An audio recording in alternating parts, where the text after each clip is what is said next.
हाय दोस्तों। मैं हूं आपका एसके और आज हम बात करेंगे।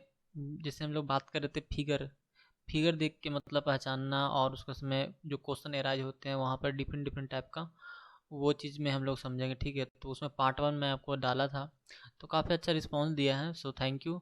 और देखिए कुछ और मतलब बाई चांस आपको लगता है कोई इक्विपमेंट है जो आप नहीं जानते हैं या फिर मेरे से छूट जाता है, ठीक है, कि मैं इस इक्विपमेंट को नहीं बता पाया, तो उस इक्विपमेंट के आप कमेंट कर सकते हैं। ठीक है, मैं कोशिश करूँगा उस इक्विपमेंट को इंक्लूड करें। ओके, सो फिर स्टार्ट करते हैं। ओके, तो देखिए ये जो है ना आपका एक तरह से ये आपका रिबॉयलर है। ठीक है, जैसे फिगर जो बनाया हुआ ना फुल के फुल रिबॉयलर। ओके, तो आपको एक एक एक मतलब ऐसे ये जो सब दिख रहा है ना अंदर वाला पार्ट है, ये ऊपर दिख रहा, ये ऊपर से मतलब जो वेपर बनेगा ना वो ऊपर से निकल जाएगा। जैसे ये तो इनलेट हो, जैसे में देखिए क्या होता है, ये पूरा चीज़ आपको भरा हुआ रहेगा। जैसे मान लेते डिस्टिलेशन कॉलम में जो टॉप पे जो रेसिड्यू है, एटमॉस्फेरिक रेसिड्यू जिसको बोला जाता था, तो वो आके इसमें पूरा रहेगा। ठीक है, और इधर से स्टीम जाएगा, ऊपर से इधर से स्टीम जाएगा। जैसे कि मैं एक ले लेता हूँ ऐसे, ऊपर से स्टीम इधर से जाएगा, ये जो ट्यूब है ना उसको स्टीम जाएगा और फिर ऐसे घुमा के वापस आ जाएगा। ठीक है, ऐसे स्टीम जाएगा और ऐसे आ जाएगा और ये फिर बॉटम से निकल जाएगा। ओके, ये इधर आया और ये निकल जाएगा, तो इधर से क्या पूरा भरा रहेगा आपका जो क्रूज एटमॉस्फेरिक या फिर जो भी चीज़ जो हमके हीट निकालना है। जनरली आप रिवॉल्वर का हम यूज वहीं पर ही करते हैं। ठीक है, ऐसे रिवॉल्वर का यूज हम लोग और भी करते हैं जगह पे। तो जैसे कॉलम है तो उसके बॉटम वाला जो रेसिड्यू निकला उसको निकालते हैं कि उसमें हैवी मटेरियल है और साथ में लाइटर मटेरियल रहता है। तो हम लोग लाइटर मटेरियल सोचते हैं कि इनिशियली निकल जाए तो बहुत बेस्ट होती है। तो ये सब यहाँ पर ही स्टीम जाता है और इसमें सब क्रूड भरा हुआ रहता है, मतलब जो रेसिड्यू है वो भरा हुआ रहता है। तो वो भरा हुआ रहता है, तो उसके बाद स्टीम से थ्रू आपका हीट होता है, तो यहाँ से टॉप से यहाँ पे वेपर बनता है और ये फिर निकल जाता है। जैसे ये देख रहे हैं ना, ये सब ये छोटा छोटा ये कुछ कुछ प्रोवाइड किया रहता है वेंट के लिए, कि मतलब शुरू में जैसे कि ये सब जैसे कुछ पॉइंट जो है ना कॉमिशनिंग के ध्यान में रखा किया जाता है। कुछ पॉइंट शट डाउन स्टार्टअप के लिए भी ध्यान में रख के किया जाता है, कि जैसे और कुछ चीज़ें हैं ना, एक कुछ देखिए एक तो होगा जे भी देखिए जो भी वैसल है या फिर एक्सचेंजर है, सब में सारे के सारे लाइन में आपका पीएसबी लगा हुआ रहता है। तो मान लेते हैं इसमें एक कोई वेंट लाइन होगा, कुछ पीएसबी का होगा, तो इस तरह से सारे चीज़ लगे होते हैं। ठीक है, और कुछ हो सकेगा आपका टेम्परेचर के लिए लगा हुआ या फिर प्रेशर के लिए लगा हुआ, इस तरह से सारे चीज़ ये सब निकाला हुआ नहीं सब लगा हुआ रहता है। तो हम और रिवॉल्वर के बारे में और अच्छे से बात करेंगे नीचे। एक बेसिक डायग्राम जो है ना आपका ऐसे ही रहता है। ओके, तो बेसिक डायग्राम एक आपका ऐसे रहता है। ओके, ये जो देख ले मतलब एक शीशा में पैक करके आपको बताया भाई कि रिवॉल्वर ऐसे कैसे दिखता है, तो ये आपका एक्सचेंजर अंदर गया और उसके ऊपर एक ऐसा बना हुआ रहता है। ओके, जैसे ये देख रहे ये पूरा का पूरा हीट एक्सचेंजर। देखिए इंडस्ट्री में ऐसे बोला जाता है जब हीट एक्सचेंजर को जो इस सीरीज में इस तरह से सीरीज में जब अरेंज किया जाता है तो उसको हम लोग ट्रेन बोलते हैं। ठीक है, train number one, train number two, इस तरह से बोला जाता है इंडस्ट्री में। ओके, तो ये सब देख रहे हैं एक साथ तीन तीन को लगा हुआ रहता है। ये इसमें मतलब मान लो मटेरियल एक इसमें से गया, फिर इसमें गया, इसमें गया, इसमें से गया, इसमें गया, और ये फिर मुड़ के जाएगा दूसर का में जाएगा, फिर दूसर का तीसरा का जाएगा, इस तरह से जाएगा। तो बहुत ज़्यादा अमाउंट में हमको, जैसे हमें फ्लो ज़्यादा चाहिए या फिर ज़्यादा अमाउंट में आ रहा है तो हमें ज़्यादा एक्सचेंजर चाहिए, और ज़्यादा हम एक फ्लूइड के जो टेम्परेचर कैसे बढ़ा सकते हैं। तो हमें चाहे तो बहुत ज़्यादा एक टेम्परेचर एक साथ एक्सचेंज हो जाए, या फिर हम जहाँ पर टेम्परेचर गेन हो रहा है, कम हो रहा है, तो उसके लिए हमें ज़्यादा एक्सचेंजर लगाना पड़ेगा। तो इस तरह से अरेंजमेंट किया जाता है। ओके, जैसे कि हम एक्सचेंजर में एक चीज़ बताए थे ऐसे, तो अभी और नीचे आएगा फोटो। जैसे ये जो देख रहे हैं एक्सचेंजर, ये है आपका यूट्यूब मैन, यूट्यूब इसको बोलते हैं यूट्यूब, यूट्यूब हीट एक्सचेंजर। देखिए ही यूट्यूब हीट एक्सचेंजर क्यों बोल देख रहे हैं, आपका एक लाइन इधर से आता है और मुड़ के अपने आप चला जाता है, यू टाइप का हो गया कि नहीं, ये ऐसा आया और फिर से ऐसे चला गया। यहाँ पर कोई पिच टाइप का या फिर कोई और चीज़ नहीं ना है, नहीं है। तो ये चीज़ इसका ऐसा रहता है। इसका बेनिफिट क्या होता है, जैसे डायरेक्ट क्वेश्चन पूछा जाएगा कि यूट्यूब का बेनिफिट क्या है, तो यूट्यूब का बेनिफिट ये है ना, जैसे कोई हमारा फ्लूइड है उसका टेम्परेचर बहुत ज़्यादा है, ठीक है, पाइप में डाल रहे हैं उसका टेम्परेचर बहुत ज़्यादा है, तो वो आपको थोड़ा सा एक्सपेंशन गेन करेगा, जो ट्यूब है वो एक्सपेंशन फील करेगा और एक्सपेंशन होगा। तो उससे ये फायदा होता है कि कोई भी ट्यूब में अगर ज़्यादा टेम्परेचर होगा तो ऑटोमेटिक अपने आप से वो बैलेंस कर लेगा। ठीक है, वो दूसरे को रजिस्ट नहीं करेगा, थोड़ा सा बैलेंस कर लेगा, आराम से थोड़ा सा मुड़ जाएगा। लेकिन आप एक चीज़ ऐसे है थोड़ा सा टेम्परेचर गेन हुआ, थोड़ा सा और है, थोड़ा सा और ऐसे हो जाएगा तो कोई दिक्कत नहीं हो, क्योंकि ऑलरेडी मूला हुआ। लेकिन बाई चांस एक ऐसा है और थोड़ा सा टेम्परेचर गेन किए तो क्या हो जाएगा, कि ऐसे बन जाएगा, ऐसे बन जाएगा, टेढ़ हो जाएगा, तो टूटने की संभावना है। तो यूट्यूब में एक चीज़ ये बेनिफिट होता है कि आपका जो थर्मल एक्सपेंशन है ना उसको मिनिमाइज कर लेता है। ओके, तो रिबॉयलर में भी जो इंटरनल फ्लोटिंग हेड और एक्सटर्नल फ्लोटिंग हेड बनाया जाता है कि जो किनारे वाला साइड है उसका हेड थोड़ा सा फ्लोट करे, मतलब मूव करने के लिए लाइक बनाता है। जैसे कि ये देखिए फ्लूइड, देखिए हम आपको एक वीडियो में मैंने बनाया था कि जो कोल्ड फ्लूइड है ना वो नीचे से डालते हैं, हॉट फ्लूइड ऊपर से निकल जाता है। और हॉट फ्लूइड ऊपर से जैसे ये आया एक फ्लूइड तो इधर से आया और डायरेक्ट चला गया। ये देख रहे हैं ना, ये आपका पूरा का पूरा काउंटर करंट फ्लो है। जैसे एक इधर से गया और ऐसे आया, ऊपर निकला, एक मटेरियल है ऐसे जा रहा है, तो क्या होगा, एक एक दूसरे कट कर रहा है, तो मतलब एक काउंटर करंट फ्लो हो गया। तो कोल्ड फ्लूइड इधर चल जाएंगे और निकल के इधर चला जाएगा। ये सेल साइड में इधर से जाएगा, इधर से जाएगा। ओके, फ्लूइड 1 है, ये फ्लूइड 2 है। तो एक तरह से ऐसा भी एग्जांपल दिखाया जाता है। ओके, लेकिन यहाँ पर एक मेन एक्सचेंजर बनाया हुआ, यहाँ पर हम हर एक चीज़ समझेंगे। तो देखिए ये जो सबसे पहले है ना ये चीज़, ये हॉट फ्लूइड प्रोसेस इन किया और ऐसे ऐसे हॉट फ्लूइड को हम लोग इसी में डाल रहे हैं, ठीक है। हॉट फ्लूइड को इसमें डाल रहे हैं, मतलब पाइप में डाल रहे हैं, ऐसे ऐसे निकल के आपका यहाँ से कूल्ड होते हुए प्रोसेस आउट हो गया।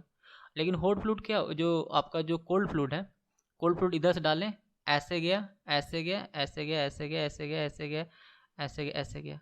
तो देखिए एक चीज़, कुछ टाइम ऐसे गया, मतलब कुछ आपका देखिए यहाँ पर देखिए एक ऐसे जा रहा है और एक ऐसे जा रहा था। यहाँ पर फ्लो कैसा हो गया, क्रॉस फ्लो हो गया। ओके, फिर ऐसे गया, फिर ऐसे गया, ऐसे गया, फिर ऐसे गया।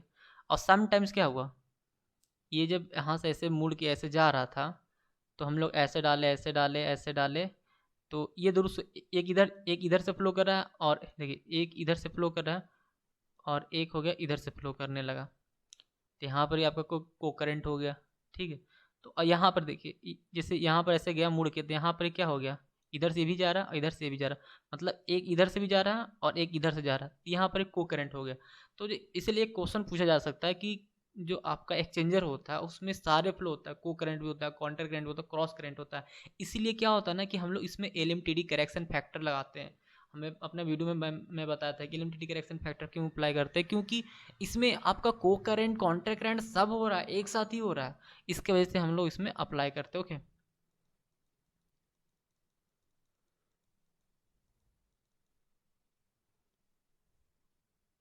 तो और हम देखें तो इस चीज़ को देखिए, हाँ ये जो लाइन देख रहे हैं आपका, और ये लाइन देखिए, ये सब बैफल लगा हुआ है। और ये दोनों के बीच में जो डिस्टेंस होगा ना इसको बैफल स्पेसिंग बोलेंगे। बैफल का काम है, एक तो ट्यूब को स्ट्रक्चरल सपोर्ट किया हुआ है और दूसरा क्या है, हीट ट्रांसफर बढ़ाता है। हीट ट्रांसफर कैसे बढ़ाता है, टर्बुलेंस को क्रिएट करके, ये टर्बुलेंस को क्रिएट करेगा और फिर बढ़ा देगा। ओके, ये देखिए वेंट दिया जाता है। जैसे कि क्या होता है ना कि बाई चांस कभी कभी आपका हमारा किसी कारण से एयर या फिर वेंट उंट का मेन मकसद जो है ना, जब शट डाउन या फिर स्टार्टअप या कॉमिशनिंग के टाइम में यूज किया जाता है, कैसे उसमें यूज किया जाता है, ताकि जैसे कि मतलब हमको इसको क्लीनिंग करना है, मान बाई चांस हमें ट्यूब को क्लीनिंग करना है, तो हम लोग क्या डालेंगे, स्टीम डालेंगे या फिर कोई भी क्लीनिंग इक्विपमेंट डालें, तो उसमें वेंट के रूप में उसको निकाल दिया जाता है कोई, ये सब तरह से किया जाता है। ओके, तो आपको जब ये इंटरव्यू में जब पूछे ना कि हीट एक्सचेंजर बनाओ, तो आप जब भी बनाएं तो डबल पाइप भी बनाएगा, sorry shell and tube heat exchanger बनाए, ताकि बड़ा क्वेश्चन बने और वहाँ से ज़्यादा क्वेश्चन उसे पूछने का मौका मिले। ठीक है, ये अब ज़्यादा क्वेश्चन पूछे इससे कभी घबराइए नहीं, क्योंकि ज़्यादा क्वेश्चन पूछेगा इसका मतलब हुआ मतलब आप में इंटरेस्ट ले रहा है, ये चीज़ अच्छी बात होती है। तो ये देखिए सेल साइड का वेंट है, ये ट्यूब साइड का वेंट हो गया, यहाँ से निकल जाएगा, यहाँ से निकल जाएगा। अब देखिए इसमें अब बात आती है कि भाई कोल्ड फ्लूइड और हॉट फ्लूइड, ठीक है। जैसे फ्लूइड तो आपका विस्कस भी होता है। देखिए हम दो चीज़ बता रहे हैं, एक चीज़ ध्यान में रखने का, जैसे बहुत सारे लोगों को कन्फ्यूजन ये होता है कि भाई हम अगर कोई विस्कस मटेरियल है या फिर कोरेसिव मटेरियल है या फिर हाई टेम्परेचर है या फिर कोई गैस है, तो उसको ट्यूब साइड में भेजेंगे सेल साइड में। देखिए एक चीज़ इसका याद रखने का तरीका है, सेल साइड में सिर्फ दो तरह के दो चीज़ भेजिएगा जनरली। अगर हम सेल में बोलें तो एक हो गया गैस, गैसेस या फिर वेपर बोल दिए, दोनों एक ही चीज़ बात है। गैस वेपर हो जाए और साथ में सब विस्कस, जो विस्कस, ये दो को देखिए आपका दो चीज़ होता है, गैस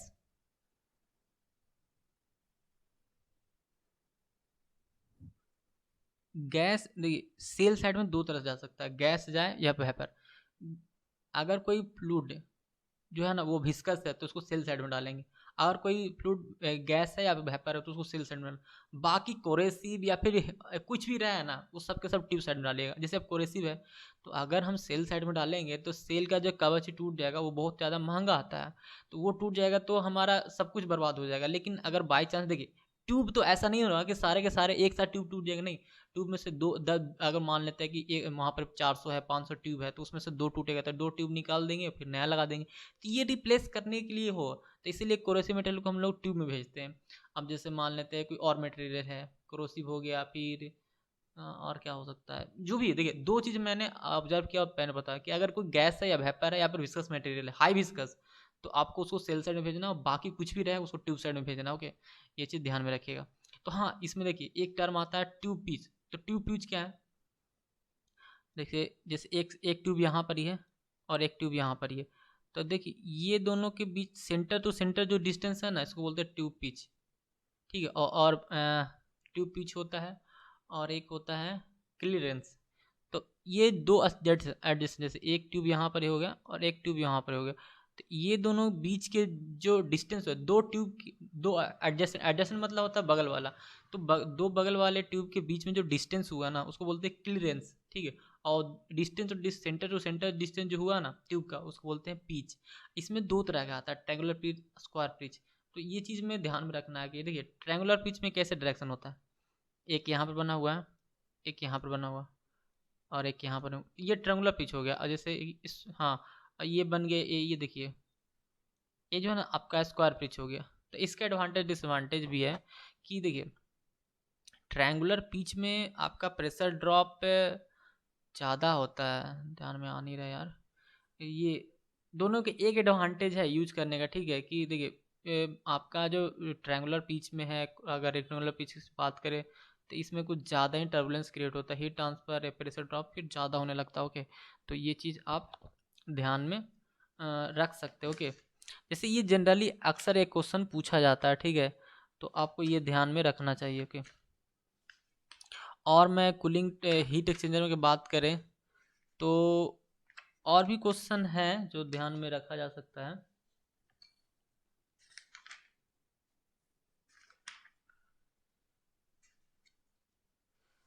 जैसे हीट एक्सचेंजर में बहुत, जैसे भी हम लोग पढ़े यूट्यूब, तो यूट्यूब का भी एक्स्ट्रा उसमें कुछ अलग चीज़ नहीं, ऐसे ये जो हीट एक्सचेंजर जो बनाया हुआ है ना ये यूट्यूब टाइप का ही है, तो ये चीज़ ध्यान में रखिएगा। और हाँ, हम लोग जो रिबॉयलर की बात कर रहे थे ना उसमें केटल टाइप होता है, और एक, हाँ, रिबॉयलर में एक चीज़ और मैंने आपको बताना भूल गया, उसमें रिबॉयलर कैसे फंक्शन करता है, मतलब थर्मोसाइफन।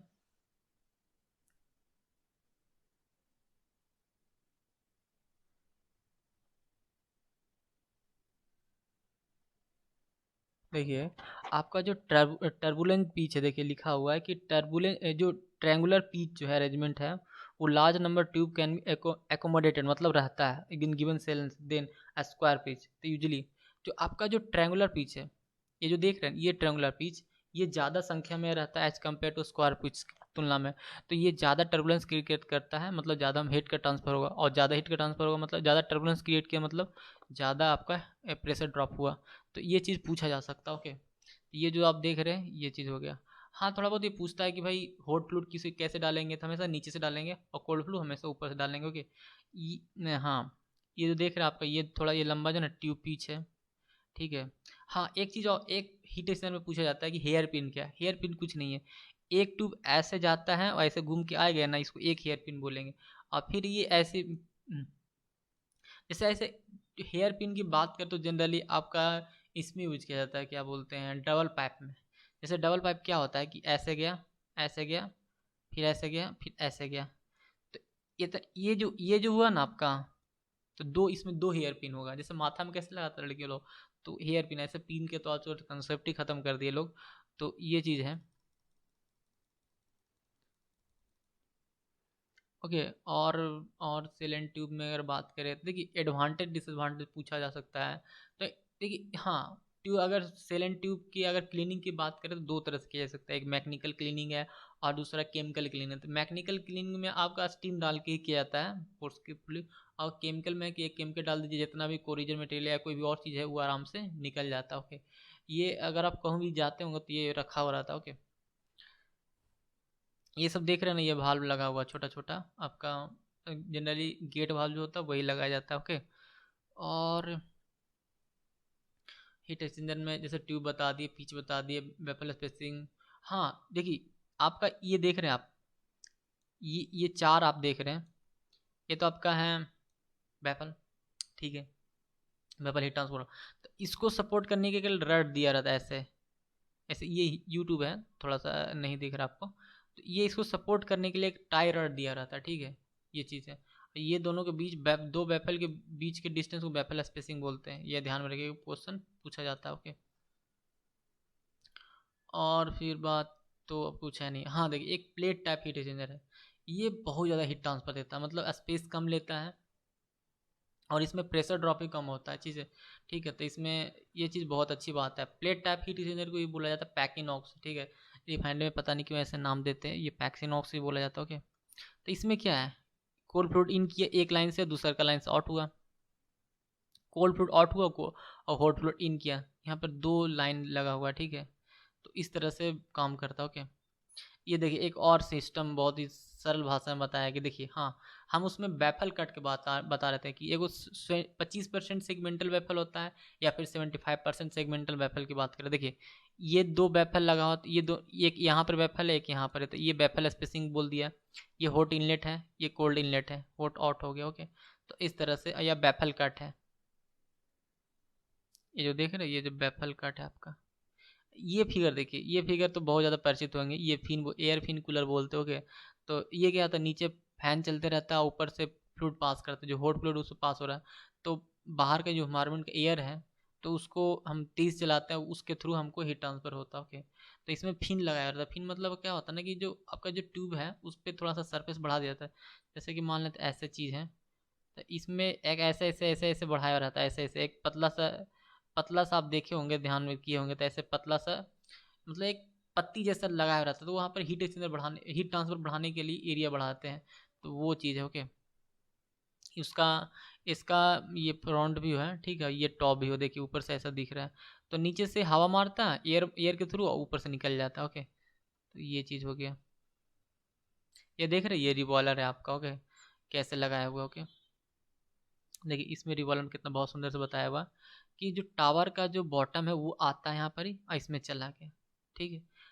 यहाँ पर सब लिक्विड भरा हुआ है, लिक्विड भरा हुआ, ठीक है, लिक्विड सब कुछ भरा हुआ। देखिए ये बैफल प्रोवाइड इसलिए किया जाता है ताकि ये हमेशा, ये जो ट्यूब है ये डूबा रहे, ये डूबा नहीं रहेगा तो फिर कैसे ट्रांसफर हो पाएगा, और ज़्यादा हुआ तब ये नीचे गिर जाएगा। ओके, ये चीज़ बैफल प्रोवाइड किया था। तो इसमें इधर से हम ट्यूब से स्टीम डाल दिए, देखिए इधर से ट्यूब ऐसे ऐसे ट्यूब में से स्टीम डालें, और इधर से कंडेंसेट हम स्टीम डालेंगे, वो ठंडा होगा, ठंडा होगा तो क्या हो, कंडेंसेट निकलेगा, तो ये कंडेंसेट निकलेगा, बाहर चला गया। आपका टावर का प्रोडक्ट है, ये इधर गया, ये बहुत ज़्यादा हुआ तो फिर थोड़ा बहा के नीचे आ गया, और जो गैस है वो यहाँ से निकल के आपका रिवाला जो जो टावर है वहाँ चला जाता है। तो इस तरह से बात करता है। तो देखिए रिबॉयलर जो है ना, वो जनरली थर्मोसाइफन होता है। थर्मोसाइफन के मतलब हुआ ना, जब टेम्परेचर के थ्रू कोई पार्टिकल ऑटोमेटिक फ्लो कर रहा है ना, तो उसको थर्मोसाइफन बोल देते हैं, ठीक है। साइफनिंग मतलब सिर्फ फ्लो करना होता है, ऑटोमेटिक फ्लो करता है उसमें, ठीक है। तो थर्मोसाइफन टेम्परेचर के द्वारा फ्लो होता है, कि इसमें देखो कोई पंप लगाना पड़ा, ये जो वेपर के जाने के लिए नहीं, ऑटोमेटिक चला गया। तो ये चीज़ है। वही देखिए कोई फिगर से बना के आपको बताया हुआ कि एक कॉलम था, ये कॉलम था, बॉटम प्रोडक्ट है, कुछ प्रोडक्ट हमको काम लिया तो वो चला गया, और कुछ जो बॉटम प्रोडक्ट को इसमें भेजा गया। ये जो देख रहे हैं ना, ये केटल टाइप का है, ये इस टाइप का जो बनाता है उसको केटल टाइप का बोला जाता है। और ये जो है ना आपका नॉर्मल एक्सचेंजर है, तो यहाँ से दो तरह से इधर डाला और फिर दो तरह से निकल के ऊपर से चला गया, यहाँ चला गया। देखिए आपका स्टीम ये साइड से आता है, स्टीम ये साइड से आया, और यहाँ पर कंडेंसेट के रूप में निकल गया। ये थर्मोसाइफन रिवालर है, देखिए ये लिखा हो ना थर्मोसाइफन, क्यों, क्योंकि ये आपका जो क्रूड आया यहाँ से आराम से चला गया इसमें। देखिए आपका, हम देखो थर्मोसाइफन कैसे क्यों बोल रहे हैं, देखिए ये लिक्विड है यहाँ तक भरा हुआ, तो ये तब तक इसमें फ्लो हो जब तक कि यहाँ तक नहीं आए, ठीक है। देखिए थर्मोसाइफन फिर से समझिए, आपका जो कॉल देखिए, जहाँ पर एक रिवॉल्वर लगा हुआ रहता है ना, तो उसमें कॉलम में एक सर्टेन हाइट तक लिक्विड भरा हुआ रहना चाहिए। अगर उस लिक्विड से कम होगा ना तो कॉलम ट्रिप कर जाएगा। ओके, तो ये ध्यान में रखिएगा। तो आपका लिक्विड यहाँ तक भरा हुआ, तो आपको पता है यहाँ तक भरा हुआ, इसका हाइट यहीं तक है, तो इतना लिक्विड तो चाहेगा कि इसमें जाए, तो ऑटोमेटिक क्या होगा, ये ऑटोमेटिक यहाँ से निकलेगा, ऑटोमेटिक इसमें चला जाएगा, क्योंकि हाइट मेंटेन करेगा। ठीक है, हाइट मेंटेन किया, आराम से इसमें चलेगा। यहाँ से गर्म हुआ तो वेपर बन गया, वेपर होगा तो आराम से इसमें ऊपर ऊपर से निकाल के डाल दिए।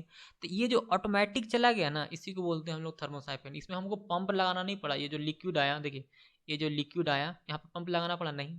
क्यों? Height balance. ये चीज़ हो गया। ये देखिए आपका लगा सेम टू सेम, जैसे ये हम लोग बताए ना कॉलम है और बगल में ये चीज़ है, तो यहाँ पर थोड़ा वर्टिकल टाइप में बना दिया है। वो आपका हॉरिजेंटल था, ये वर्टिकल है। ओके, ये कॉलम है, यहाँ पर रिवॉल्वर। ओके, फिर से थर्मोसाइफन रिवॉल्वर की बात करें, देखिए हम अभी बता रहे थे ये वर्टिकल है, जैसे कि अभी ऊपर वाला दिखाए से, ये आपका क्या हो गया, हॉरिजेंटल है। इस तरह से काम करता है। ओके, ये आपका पंप है, मल्टी स्टेज पंप है। ओके, तो देखिए आपका, ये देखिए यहाँ हम आपकी एक बार मैं वीडियो में बता रहा था कि देखिए आपका जो आउटलेट, इनलेट आउटलेट, तो आउटलेट हमेशा आपको, जैसे इंडस्ट्री में कोई बोलेगा ना कि पहचानो भाई इनलेट कौन है आउटलेट कौन है, मतलब सक्शन लाइन कौन है डिस्चार्ज लाइन कौन है, तो बहुत ही सिंपल पहचानने का तरीका है। जिसका जिसका आपका पतला रहेगा, ये वाला पतला रहेगा ना, ये वाला पतला देखिए, ये वाला मोटा है, ये वाला पतला है, तो मतलब इधर से इन कर रहा है, इधर से आउट हो रहा है। डिस्चार्ज लाइन हमेशा पतला रहता है, थिन रहता है as compare to suction line. Okay, अगर बाय चांस कोई बोलेगा यार यहाँ पर इंसुलेशन लगा देंगे, तब कैसे पता चलेगा, तो उससे पता करने की एक तरीका होता है कि आपका डिस्चार्ज लाइन में हमेशा एक एनआरवी लगा हुआ रहता है। ठीक है, एनआरवी का मैं फोटो दिखाऊंगा, वो भी आएगा। ठीक है, तो एनआरवी लगा हुआ रहता है और वो उससे पता किया जाता है कि ये सक्शन लाइन है, ये डिस्चार्ज लाइन है। जिसमें एनआरवी है वो डिस्चार्ज लाइन है, और जिसमें नहीं है वो सक्शन लाइन है। तो इस तरह से पता किया जाता है। और जहाँ तक बात कर रहे हैं ये सब चीज़ें, तो ये सब चीज़ें कुछ कूलिंग प्रोविजन के लिए दिया जाता है कि सील को बचाने के लिए। और ये देखिए कुछ चीज़ें इसी में, जैसे क्या होता है कि अगर बाई चांस हमारा डिस्चार्ज का प्रेशर बहुत ज़्यादा है, या फिर देखिए हम हमारा क्या है कि ये सक्शन है, ठीक है सक्शन है, तो अगर कोई फ्लूइड अगर बहुत ज़्यादा गर्म है, अचानक से इसमें जाता है, तो इसका जो सीलिंग का प्रोविज़न है या फिर कुछ और भी चीज़ें ना, वो ख़राब होने का डर रहता है। तो इसीलिए हम लोग क्या सक्शन लाइन से एक टैपिंग लेते हैं और इसके डिस्चार्ज लाइन में यहाँ पर जो सील में है ना वो डाल देते हैं। ये जनरली सील को थोड़ा सा हीट कर रहा है, मतलब बैलेंस कर रहा है। ठीक है, सील को हीटिंग के काम करता है, यहाँ से निकलता है और इसके सील में जो है ना वहाँ पर डाल देते हैं। तो इससे क्या होता है कि आपका टेम्परेचर, जो थर्मल शॉक जिसको बोलते हैं ना, कि अगर ठंडा था अचानक से उसमें टेम्परेचर गया तो थर्मल शॉक लगेगा। थर्मल शॉक लगेगा तो उसका जो आकृति है डिस्टॉर्ट होगा, मतलब जो साइज है वो टूटने का, बिखरने का, मतलब बिगड़ने का चांस रहता है। तो इसलिए हम लोग थोड़ा सा पतली लाइन निकाल के वहाँ पर डाल देते हैं, ताकि उसका आकार मतलब पहले से टेम्परेचर हो उसके बाद आए। जैसे आप सोचिए ना, आराम से आप एक कोई गर्म पानी डालेगा तो अचानक से नहीं वो शॉक लगता है, तो वही थर्मल शॉक उसको भी लग सकता है। तो हम लोग अगर पहले ही से गर्म पानी रखा हो उसमें डालें आराम आराम से, तो कोई दिक्कत नहीं होगा। यही चीज़ इसमें कर रहा है। ओके, और भी एक लूब ऑयल कप भी रहता है यहाँ पर ही। ठीक है, जो हम अभी और मैं फिगर में बताऊंगा अच्छे से। तो ये सब चीज़ें ओके, ये देखिए ये बहुत सिंपल है, जैसे ऊपर से निकाला और नीचे से डाल दिया। ओके, ये सब देख रहे हैं वैसल लगा हुआ, ये सब जो भी है ना ये वैसल है। ओके, देखिए ये आपका रिबॉयलर है। हाँ, ये देखिए आपका डबल पाइप है।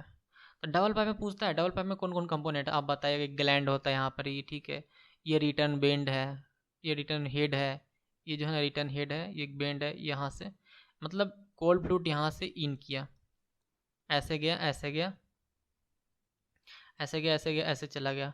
और हॉट, एक जो आपका कोई भी मान लेते कि इधर से हॉट फ्लूइड गया, इसमें गया ऐसे, तो कोल्ड फ्लूइड इधर से आया, जैसे जनरली हॉट फ्लूइड भी ऊपर नीचे आएगा। ठीक है, ये क्यों ठंडा हो रहा है, हम बताएं जब कुछ ठंडा होता है नीचे गिराना है, तो इधर से आपका आएगा हॉट फ्लूइड, मतलब जो सेल साइड में आएगा, और फिर नीचे साइड में यहाँ सेल नहीं बोलेंगे, एनुलस बोलेंगे, एनुलस साइड में यहाँ पर आएगा और नीचे फिर निकल जाएगा। ओके, और जो आपका ट्यूब साइड में है ये चीज़ आएगा आपका हॉट कोल्ड फ्लूइड।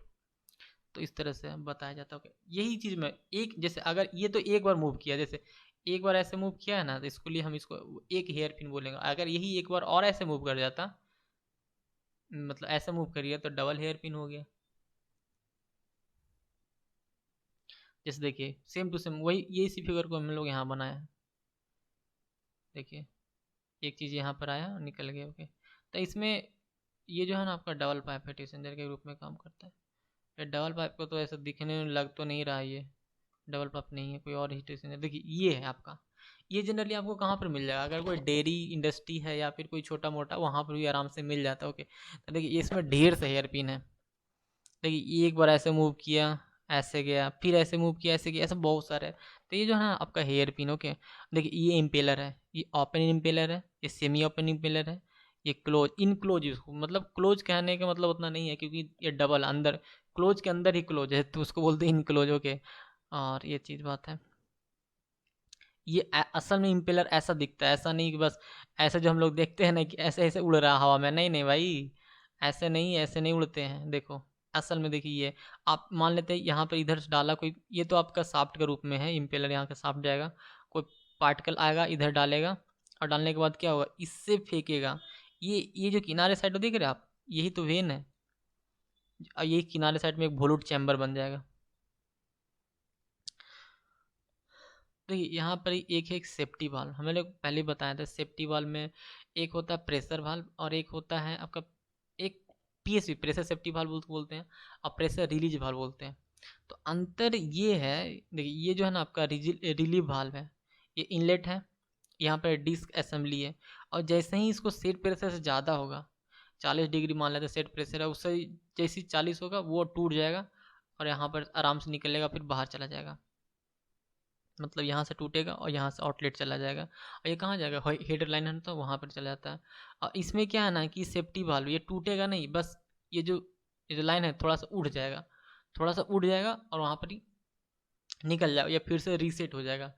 तो ये चीज़ प्रोवाइड, ये दोनों सेफ्टी के रूप में रखा जाता है। तो सबसे पहले जैसे मान बाई चांस क्या होता है, हम लोग दोनों क्यों रखेंगे, पीआरबी पीएसबी, देखिए रखना पड़ता है इसलिए कि हमारा सबसे पहले मान लेते कि प्रेशर बढ़ गया है तो पीआरबी काम कर देगा।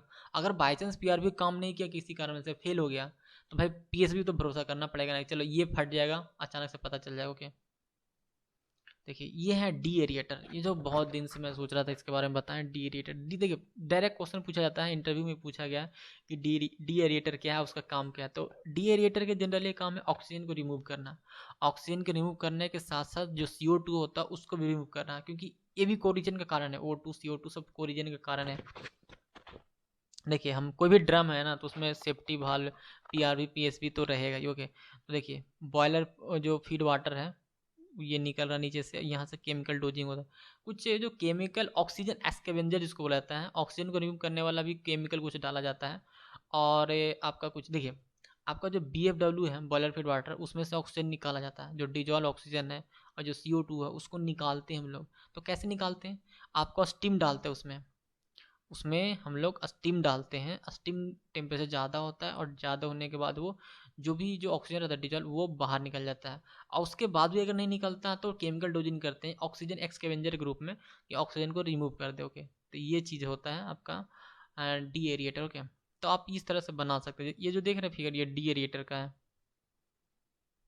देखिए वाटर स्टोरेज सेक्शन है, हीटिंग स्टीम, यहाँ से हीटिंग स्टीम जो है ना यहाँ से आया, इसमें गया, ये हीट किया और लिक्विड लेवल बढ़ा, पर अब बॉयल फीड वाटर इधर से मिला, ये नीचे चला गया, अब पंप से थ्रू हम लोग डेरिवेटिव फीड वाटर को भेज दिए। ओके, तो इस तरह से यहाँ पर थोड़ा सा ट्रेड सेक्शन भी रखा, ट्रे रखा जाए, ताकि देखिए ट्रे देखने का मतलब क्या हुआ कि बॉयलर फीड वाटर है और जो स्टीम है, ये दोनों को अच्छे से कॉन्टेक्ट में, मतलब नीचे से जो आपका वेपर गया था, अगर वहाँ भी कोई स्टीम बचा तो वहाँ से निकल जाए। ओके,